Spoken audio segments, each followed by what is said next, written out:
Indian origin झोहरान Mamdani न्यूयॉर्कचा महापौर झालाय.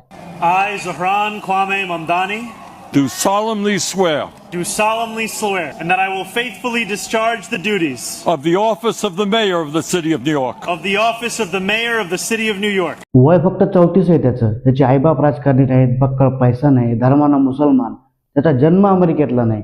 त्याने प्रचार केला फक्त जनतेच्या मुद्द्यावर. How will I be able to afford my groceries? How will I be able to afford to keep living in this city?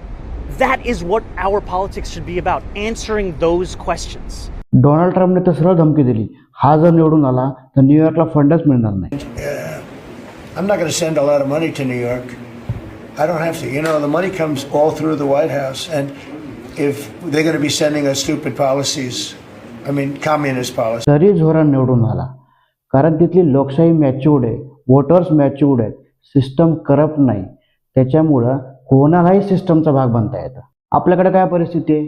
जगातल्या सर्वात मोठ्या लोकशाहीत आपल्याकडे पण निवडणुका जाहीर झाल्या. पण होतील का तुम्हाला आम्हाला मुंबई पुण्याचा महापौर? तुमचे आईबाप आमदार खासदार पाहिजे, तुमच्याकडे बक्कळ पैसा पाहिजे, तुमच्याकडे इलेक्ट्रॉल मेरिट पाहिजे. तुम्ही गुन्हेगार किंवा करप्ट असाल तर कामच झालं. बरं, न्यूयॉर्कच्या महापौरासारखी आपल्याकडच्या लोकांना काही पॉवर पण नसते. आपल्याकडच्या महापालिकेंना प्रॉपर्टी टॅक्स शिवाय स्वतःचा इन्कम सोर्स पण नाही. एक रस्ता करायचा म्हणलं तर राज्य सरकारकडे किंवा केंद्र सरकारकडे यांना हात पसरायला लागतात. त्याच्यामुळे खरा बॉस हा मुख्यमंत्रीच असतो किंवा नगरविकास मंत्री असतो. तरीही आपल्याकडच्या निवडणुकांची हालत आहे. म्हणून आपल्या शहरांची ही अवस्था झाली. हवा साफ नाही, पाणी साफ नाही, रस्ते नीट नाहीत, ड्रेनेज नीट नाही, ट्रॅफिकचा प्रॉब्लेम. आणि ज्या पद्धतीने हे सगळं चालू आहे, कधी सुधारणा होईल असं अजिबात वाटत नाही. तुम्हाला काय वाटतं? कमेंट करून नक्की सांगा.